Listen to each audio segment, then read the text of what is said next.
Hi guys! Welcome back to my channel. For today's video, magluluto tayo ng kalabasa and labong na may gata.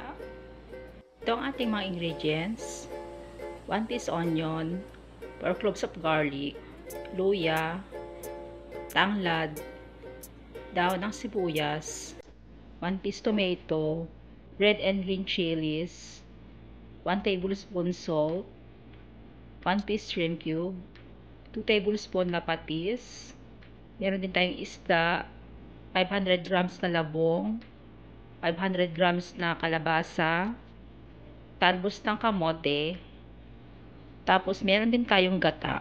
Bali, yung gata natin is sineperate ko yung pure gata. Yung isang bowl, may kasama na siyang tubig. So, mag-start na tayo guys. Bali, piprituhin ko muna ang ating isda.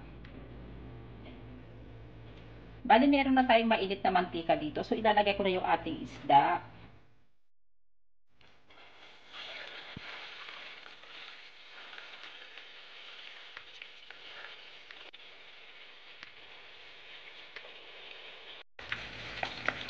So, ito na guys. Luto ng ating isda. Kunin na natin.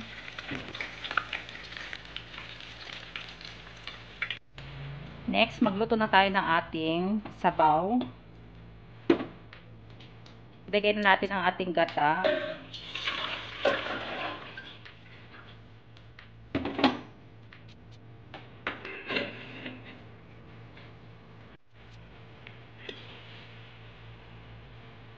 Kulo na yung ating sabaw. So, ilagay na natin ang ating ingredients.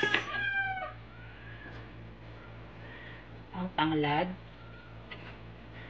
luya, ang ating sibuyas, ating bawang. Ilagay na yung patis, ating nor cubes, ang ating kamatis. Isama na natin ang ating isda.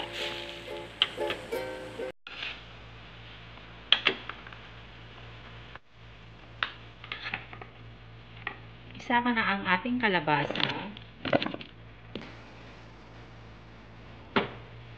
At ang ating labong.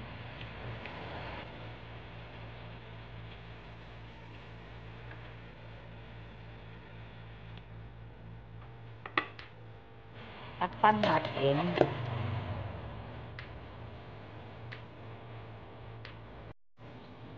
So, ito na guys.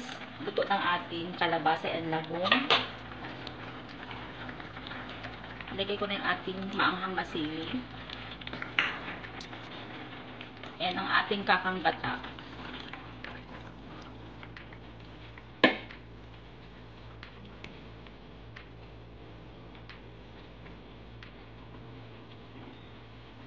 Pakuluan ko muna ito ng 5 minutes.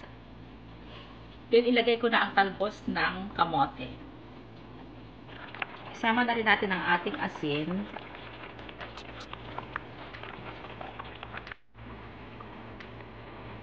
After 5 minutes, pwede natin isama ang talbos ng kamote.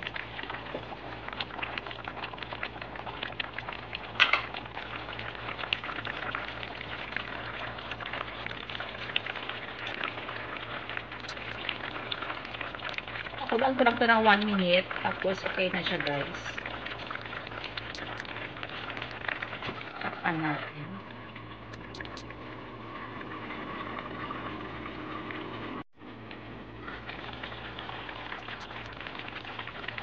Isama na natin ang dahon ng sibuyas.